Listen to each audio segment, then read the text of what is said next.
Bharatiya Janata party ने रविवार को आरोप लगाया कि कांग्रेस एवं इंडिया गठबंधन के अन्य घटक दल और कुछ नागरिक समाज समूह भारत की चुनावी प्रक्रिया की विश्वसनीयता को कमजोर करने की कोशिश कर रहे हैं। साथ ही भाजपा ने निर्वाचन आयोग से 4 जून को लोकसभा चुनाव की मतगणना के दौरान हिंसा और अशांति के किसी भी प्रयास को रोकने का आग्रह किया है। केंद्रीय मंत्री निर्मला सीतारमण और पीयूष गोयल सहित भाजपा प्रतिनिधिमंडल ने निर्वाचन आयोग से इस प्रक्रिया की विश्वसनीयता को कमजोर करने के लिए किए जा रहे व्यवस्थित प्रयासों का संज्ञान लेने और जिम्मेदार लोगों के खिलाफ कड़ी कार्रवाई शुरू करने का आग्रह किया। प्रतिनिधिमंडल ने इस संबंध में निर्वाचन आयोग को एक ज्ञापन सौंपा। गोयल ने निर्वाचन आयोग के अधिकारियों से मुलाकात के बाद संवाददाताओं से कहा, कुछ राजनीतिक दलों के एक वर्ग जैसे कांग्रेस और इंडिया गठबंधन के उसके सहयोगियों तथा कुछ प्रेरित नागरिक समाज समूह और गैर सरकारी संगठनों द्वारा भारत की चुनावी प्रक्रिया की विश्वसनीयता को कमजोर करने के लिए अपने स्तर पर पूरी कोशिश करने के बार प्रयासों के मद्देनजर हमें आज निर्वाचन आयोग से मुलाकात करनी पड़ी।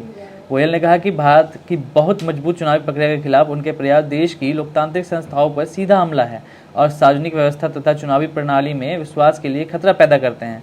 भाजपा प्रतिनिधिमंडल ने निर्वाचन आयोग से आग्रह किया कि वो मतगणना के दौरान हिंसा या अशांति के किसी भी प्रयास को रोकने के लिए निगरानी और सुरक्षा उपाय को बढ़ाए। इससे पहले दिन में विपक्षी इंडिया गठबंधन के नेताओं के एक प्रतिनिधिमंडल ने निर्वाचन आयोग की पूर्ण पीठ से मुलाकात की और 4 जून को लोकसभा चुनाव की मतगणना के दौरान सभी दिशा निर्देशों का अनुपालन सुनिश्चित करने का आग्रह किया। इन दिशा निर्देशों में इलेक्ट्रॉनिक वोटिंग मशीन ईवीएम के नतीजों से पहले डाक मत पत्रों के परिणामों की घोषणा करनी भी शामिल है। आयोग से मुलाकात करने वाले नेताओं में कांग्रेस नेता अभिषेक मनु सिंघवी भी शामिल थे। केंद्रीय मंत्री गोयल ने कहा, मुझे लगता है कि 2014-2019 में भारत के लोगों द्वारा दिए गए जनादेश और 4 जून को होने वाले 2024 के आम चुनाव के संभावित जनादेश को विपक्षी दलों और कुछ गैर सरकारी संगठनों तथा कथित नागरिक समाज समूहों को परेशान कर दिया है, जो जनता के एक लोकप्रिय नेता को स्वीकार नहीं कर सकते, जिन्होंने 1.4 अरब भारतीयों की भलाई के लिए काम किया है। शनिवार को आए एग्जिट पोल में अनुमान जताया गया कि प्रधानमंत्री नरेंद्र मोदी लगातार तीसरी बार सत्ता बरकरार रखेंगे, जबकि भाजपा के नेतृत्व वाले राष्ट्रीय जनतांत्रिक गठबंधन राजग को लोकसभा चुनाव में भारी बहुमत मिलने की उम्मीद है।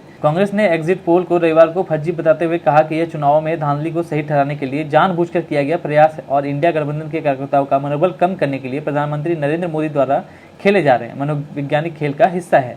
कांग्रेस के पूर्व अध्यक्ष राहुल गांधी ने एग्जिट पोल को मोदी मीडिया पोल बताया। गोयल ने कहा कि भाजपा प्रतिनिधिमंडल ने निर्वाचन आयोग से यह सुनिश्चित करने का आग्रह किया कि मतगणना प्रक्रिया में शामिल प्रत्येक अधिकारी इस प्रक्रिया के सूक्ष्मतम विवरण से पूरी तरह वाकिफ हो और मतगणना के सभी प्रोटोकॉल का पूरी लगन से पालन करे ताकि किसी भी तरह का विचलन न हो। उन्होंने कहा कि प्रतिनिधिमंडल ने निर्वाचन आयोग से मतगणना और परिणामों की घोषणा के दौरान चुनावी प्रक्रिया की सुरक्षा सुनिश्चित करने का भी आग्रह किया, जिसमें हिंसा या अशांति के किसी भी प्रयास को रोकने के लिए निगरानी और सुरक्षा उपायों को बढ़ाना शामिल है। गोयल ने कहा कि भाजपा प्रतिनिधिमंडल ने निर्वाचन आयोग से चुनावी प्रक्रिया की विश्वसनीयता को कमजोर करने के लिए किए जा रहे व्यवस्थित प्रयासों का संज्ञान लेने और जिम्मेदार लोगों के खिलाफ कड़ी कार्रवाई करने को कहा है। उन्होंने कहा, हमने निर्वाचन आयोग से चुनावी प्रक्रिया की विश्वसनीयता की पुष्टि करने और लोकतांत्रिक प्रक्रिया को बाधित करने के किसी भी प्रयास के खिलाफ चेतावनी देने वाला एक सार्वजनिक बयान जारी करने का भी आग्रह किया। गोयल ने एग्जिट पोल को मोदी मीडिया पोल करार देने के लिए राहुल गांधी पर निशाना साधा और कहा कि कांग्रेस नेता ने मीडिया के बारे में बहुत ही अनुचित टिप्पणी की है। उन्होंने संवाददाताओं से कहा, मैं मीडिया पर दबाव बनाने, मीडिया को बदनाम करने और मीडिया के काम को कमतर आंकने के प्रयासों की कड़ी निंदा करता हूं।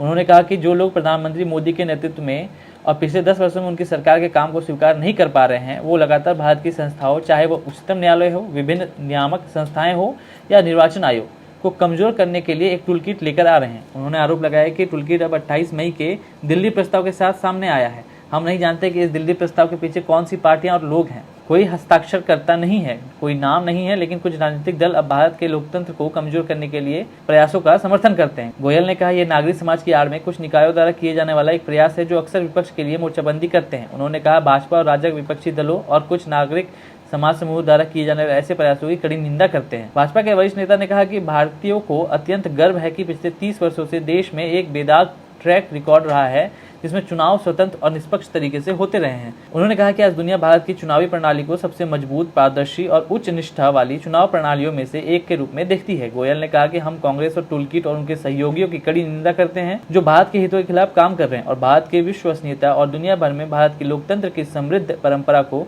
नुकसान पहुंचा रहे हैं। हमें अपनी चुनावी प्रक्रिया पर गर्व। मैं पढ़ता हूं आपको कैसे कोडिफाइड है। उससे पहले 10.5 लाख बूथ, जस्ट एक पिक्चर देखिए थोड़ी सी, 10.5 लाख बूथ, उस पर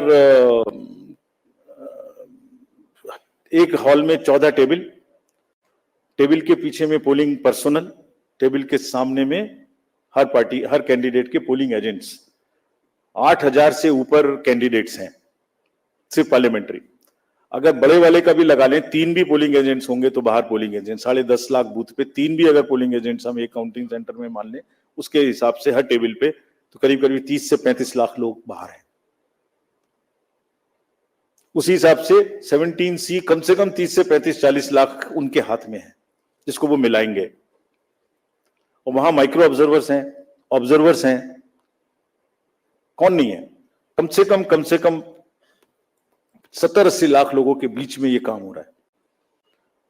कहीं से कहीं तक कोई गलती इस प्रोसेस में हो ही नहीं सकती, सिस्टमिक गलती नहीं हो सकती। It works like a clock with the precision of a clock. जैसे छोटी कब चलेगी सेकंड की, तो बड़ी कितनी चलेगी, तो फिर घंटे की कितनी चलेगी। It works with that precision, entire election process.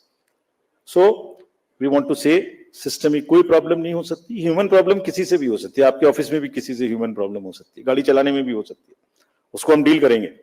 लेकिन firmly we want to say that entire counting process is absolutely robust. जैसे क्या है रोबस्टनेस, दिखाते हैं आपको। जब ईवीएम शुरू हुई तो पहले रेंडमाइज हुई, चुनाव से पहले कैंडिडेट साथ में रहे, उनके एजेंट साथ में रहे, उसका नंबर उनको दे दिया गया कौन से बूथ पे कौन सी जाएगी। सारा प्रोसेस उन्होंने पोलिंग स्टेशन पे बैठ के देखा किसने किसको डाला। ईवीएम पे स्लिप भी लगाई, स्लिप पे साइन भी किया, green slip, red slip, this slip, that slip, बंद भी किया, सब जगह सिग्नेचर भी किया। उसके बाद फॉर्म 17C की कॉपी उसी समय ले ली। 17C मेरे ख्याल से आज के दिन पूरी कंट्री में 17C के बराबर तो दूसरा फॉर्म नहीं है जिसकी चर्चा हो सकती है। सबसे ज्यादा पॉपुलर फॉर्म वही है। यूपीएससी के बच्चों को, सारे एग्जाम वाले बच्चों को तैयारी करनी चाहिए 17C क्या होता है। उसकी कॉपी ले ली, सीलिंग कर दी। स्ट्रांग रूम की सीलिंग में आप खड़े हुए हो, 24 घंटे वहां फोर्स लगी है जिसमें आप भी बैठे हुए हो, सीसीटीवी कैमरा लगा हुआ है, ऑब्जर्वर की वॉच है, माइक्रो ऑब्जर्वर देख रहे हैं। और कुछ दिनों पहले एक वीडियो चल रहा था जिसमें ट्रेनिंग दी जा रही थी कि कैसे कैसे करना है। वो कहां से आया था? वो इन्हीं में से आया था। वो यही मैनुअल है हमारे जिसमें से आया था। क्या कहता है वो? Unique ID of the CU and pink paper seal को पहले वेरीफाई करो। सब कैंडिडेट्स के एजेंट्स को करनी चाहिए, हम भी कहते हैं करनी चाहिए, हमारा ही इंस्ट्रक्शन है। टोटल प्रेस करके बटन दबा के देखो। ये वीडियोस कुछ लर्नेड ट्रेनर्स की चल रही थी, तो वही है ये जो इसी मैनुअल से उठाई गई हैं। वेरीफाई करो, जरूर करिए, हम चाहते सब करें, बिकॉज जितना वो पार्टिसिपेट करेंगे उतना ही लोकतंत्र में उनका विश्वास और ट्रस्ट बना रहेगा। And that's what is our, हमारी धरोहर ही वो है। नेक्स्ट दिखाइए। नेक्स्ट, रिजल्ट बटन को कैसे प्रेस करना है, 20 फॉर्म्स को सबके साथ शेयर करना है। काउंटिंग एजेंट्स, बीच में एक हवा चली कि एआरओ कोई टेबल पे काउंटिंग एजेंट का बैठना मना कर दिया। ये एक सुना होगा आप लोगों ने, उसको भी काउंटर कराना पड़ा, हवा चला देते, फिर हम लोग वो जो गुब्बारे उड़ते हैं उसको फिर हमें पकड़ के नीचे लाना पड़ता है। अब या तो वो उड़ गया ऊपर, जैसे पहले प्रगति मैदान में फेयर लगता था तो एक गुब्बारा ऊपर उड़ जाता था, उसमें लिखा होता, वो दिख रहा है सबको। अब या तो उसे शूट करें या नीचे लाएं, तो फिर उसे शूट करने में देर लगी। हमारी बात देर करने की सुनते भी कम है, पहले उड़ता ज्यादा तेजी से, नीचे देर से आता है। वो उड़ा, फिर लगा, बताया कि भाई हर एआरओ की काउंटर टेबल पे, हेड टेबल पे एजेंट अलाउड है। फिर एक माहौल बनाया गया कि देखिए ये मतलब कैसे हो सकता है ऐसा कि लार्ज नंबर में आरओज को इन्फ्लुएंस कर दिया गया है,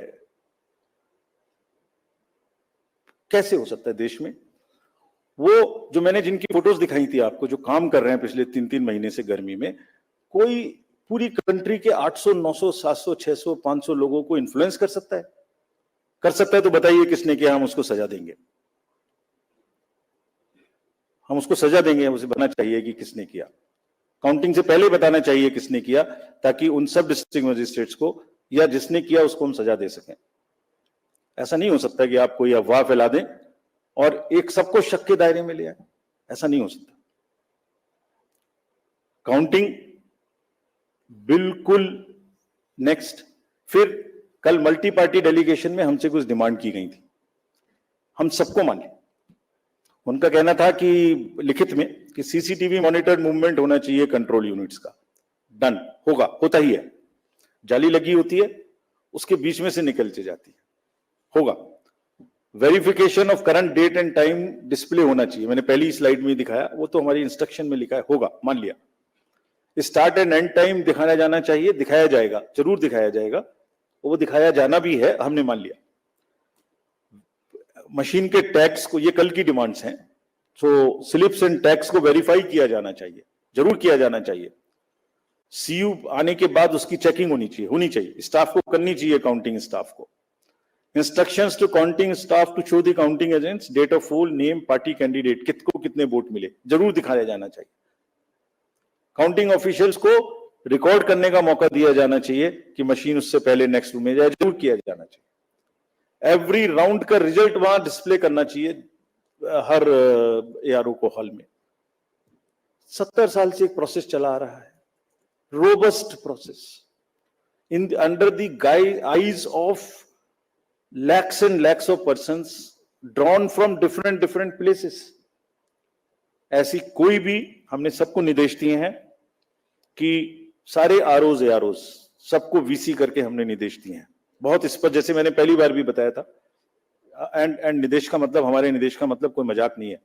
आपने रिजल्ट देखा, वायलेंस नहीं हुई, सीजर्स हुए, रिपोल्स नहीं हुए। मैंने पहली बार 16 मार्च को ये बात बताई थी अप फ्रंट कि हम ऐसा करने का प्रयास कर रहे हैं, हमने सबको इंस्ट्रक्शंस दिए हैं। टुडे आई एम टेलिंग ऐसा हुआ, इसलिए आज फिर बता रहा हूं, सबको सख्त हिदायत दी गई है कि सारा काम जो there are 3 manuals, handbook for candidate भी है, हैंडबुक फॉर काउंटिंग एजेंट भी है। भाई आप देख लेना वहां पे क्या क्या देखना है, वीडियो तो देख ही लेना जो भी चल रहा है, लेकिन ये पढ़ भी लेना, इससे बनते हैं वीडियो, ये भी देख लेना। हैंडबुक फॉर रिटर्निंग ऑफिसर से ये भी देख लेना, नेट पर है ये सारी, आप लोग भी देख लेना। हमारी ईवीएम में कहां से क्या आएगी, कब आएगी, कैसे सील लगेगी, ये भी देख लेना। It is all in public domain, और इसके बारे में सभी पॉलिटिकल पार्टीज को सीओज, आरओज डिस्ट्रिक्ट लेवल पे भी बुला के बता चुके हैं, ट्रेन कर चुके हैं। अच्छा, एक और अजीब बात है, जो कैंडिडेट जो चुनाव लड़ रहे हैं, जो काउंटर पे बैठे हुए हैं, जो 17C ले रहे हैं, जो कंटेस्ट कर रहे हैं, वहां से कोई शिकायत नहीं है। नमस्कार। और आप हमसे जुड़े रहने के लिए सब्सक्राइब करें YouTube पर, फॉलो करें Twitter पर और लाइक करें Facebook पर। और ज्यादा जानकारी के लिए आपको